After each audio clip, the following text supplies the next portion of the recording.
Greetings and welcome to my stock analysis page. Here we have the QQQs, which represent the NASDAQ stock market. This is what I use as an index.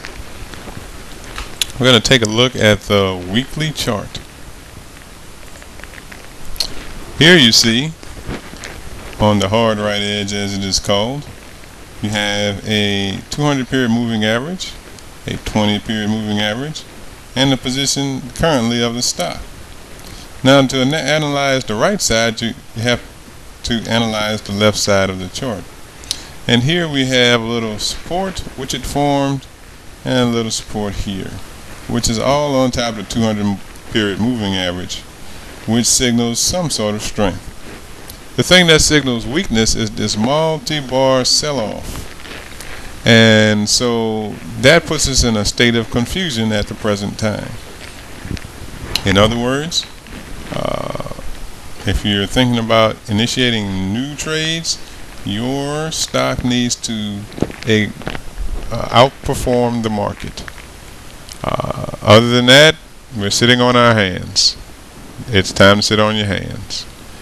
We can look at the daily as well, as we are day trading scalpers, and when you look at the daily, it has to support the higher chart, which is the weekly. And here you notice a bearish engulfing, but it means nothing because it is at the bottom. It also means nothing because it is not at the top. So this doesn't mean very much. It could go either way still. Okay, let's take a look at the spiders, SPY, and on the weekly. This is what we use as an index for the NYSE stock market exchange, the New York stock market exchange. Here you have another strong sell-off right into a support, and underneath a 200 period moving average, and underneath a 20 period moving average.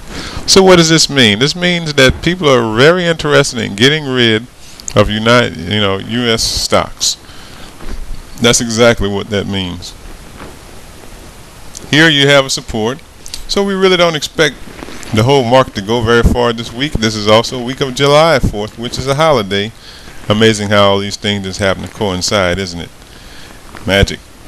Anyway, once again, you're sitting on your hands because the fact that it sold off so long and so hard invalidates a profitable short setup at the break of this support.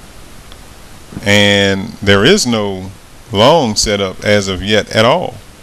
So there's nothing to say to go long, and there's nothing for you to go short with. If you would like to go short, though, if there is a shallow pullback here, preferably underneath these lines, very shallow, and then it begins to do a 1, 2, 3 pullback, that's when you would want to get short. Okay? And then that would also limit your upside stop. So with all that said, once again, you're sitting on your hands unless you're a short-term trader like I am. And we go from day to day. And days are very different, and you really have to take your time and pick motivating patterns, because there are stocks that do outperform the market negatively and positively, and that's what you really need to have the skill to choose at this point. Skillless traders are going to lose a lot of money in the next few weeks. You must develop these skills. If you're interested in developing these skills with me as your mentor, simply drop me a line and we'll have a chat. Thanks a lot, and this is for the week of July 4th. We'll put another video out at the end of this week. You have a good day.